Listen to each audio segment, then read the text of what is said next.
বঙ্গ BJP দৌড়চ্ছে, like like like like like. ছি, চলবে না। সংগঠনটা বোঝে। মমতা ব্যানার্জিকে থেকে শিখুন না, অন্তত আত্মপীড়িত মানুষের কাছে। শুধু এইটুকু বলি, আমি মুসলিম ভাইদের জন্য বলছি।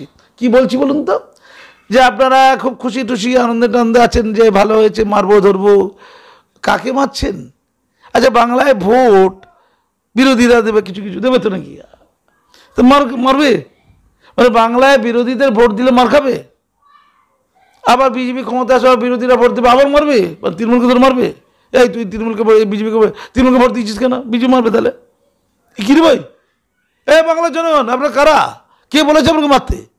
আপনারা যে ঝড়খালিতে পিটিয়েছেন, আমি তো গিয়েছিলাম ওদের কাছে, আজকে যাইনি কিন্তু। যখন মোদিজিদের কাছে সেলফি তুলতে সব দিল্লি গিয়েছিল বিজেপির লোকেরা, দল বেঁধে সব দিল্লি গেছে, সেলফি সেলফি। মোদি না পেলে অমিতজি পাবো, অমিতজি না পেলে নাড্ডাজি পাবো, নাড্ডাজি না পেলে ওই সন্তোষজি পাবো, সন্তোষজি না পেলে বনসালজি পাবো, কোনো জি পাবো তো সেলফি তুলো ফেসবুকে ছাড়বো। এটা বঙ্গ বিজেপির নেতা বেতা তাদের কাজ। যখন ওরা এই কাজ করছিল তার আগেই আমি চলে গেছি মাহেশ্বরী ভবনে, এই অসহায় লোকদের পাশে। আই এম দ্যাট কাজী মাসুম আক্তার। ওদের কান্না, ওদের আলোচনা, তারপরে ওদের বক্তব্যগুলো লিখে পাঠিয়ে দিয়েছি দিল্লিতে। আমি ভাই দুর্বল লোক, কি আর করি। আর বঙ্গ বিজেপির নেতাদের সবাইকে পাঠিয়ে দিয়েছি, আমি পাঠানো হয়ে গেছে অলরেডি। মাসুম আক্তার করতে পারে।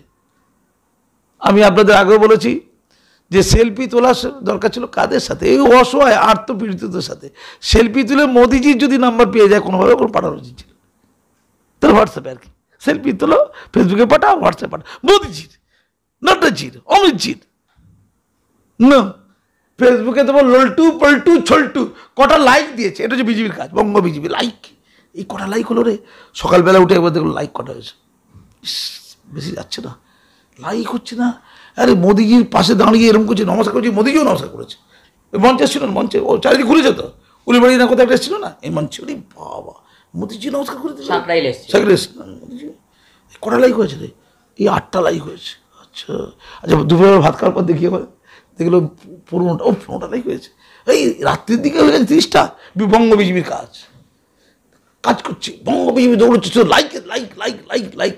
ছি, চলবে না। সংগঠনটা বোঝে। মমতা ব্যানার্জিকে থেকে শিখুন না, অন্তত আত্মপীড়িত মানুষের কাছে তিনি ছিলেন। হ্যাঁ না, সততার প্রতীকটা কেউ বলছে না বটে। তো মাননীয় যদি সততার প্রতীকটা লেখার যদি সুযোগ করে দেন না, আমি আপনার সততার প্রতীক পোস্টার নিজের পয়সা তৈরি করবো, করে দেয়ালে দেয়ালে মারবো। আমি এই গ্রামের বাড়িতে এসেছি তো, এখানে একসময় আমি সব ওই ছোটোবেলায় সব প্রতীকটা দিকে আঁকতাম, কোন পার্টিরা বলবো না, প্রতীকটা দিকে আঁকতাম, হাত আর কি আঁকতাম। আমাকেও আঁকতে আঁকতে ভালো লাগে জানেন তো। আমি সততার প্রতীক আঁকবো, সততার প্রতীক আঁকবো, এঁকে এঁকে চারিদিকে ছড়াবো। আপনি একটা কাজ করুন তো, যারা যারা আপনাদের চোর আছেন, ইডি ধরছে না, ইডি তো হচ্ছে না, আপনি তাদেরকে ধরে একেবারে লকআপে ঢুকিয়ে দিন। আর ইডিকে বলুন না ধরলে তোমাদের বিরুদ্ধে ঝামেলা করো, এই কাজটা করে দিন তো। মমতা ব্যানার্জিকে পশ্চিমবঙ্গতে কেউ হারাতে পারবে না, গ্যারেন্টি। মমতা ব্যানার্জি নিজেই চোর ধরে দেবে, নিজে ঘরের চোর। যেমন বাইডেন তার ছেলেকে জেলে ঢোকাচ্ছে, সে তুচ্ছ কাজ, খুব বেশি আমাদের দৃষ্টিকোণ থেকে একটা অপরাধ না। লাইসেন্সিং একটা বদলে গেছে, এই তো কাজ। একটু মাদক, অবৈধ মাদক নাকি তার কাছে গিয়েছিল, এইটুকু, অন্য কিছু নয়। খুন যখন ধর্ষণ নয়, ওই কাজ। হ্যাঁ, আমেরিকার প্রেসিডেন্ট, আপনার চেয়ে একটু মনে হচ্ছে পাওয়ার বেশি না, দিদির মতো পাওয়ার হতে পারে না।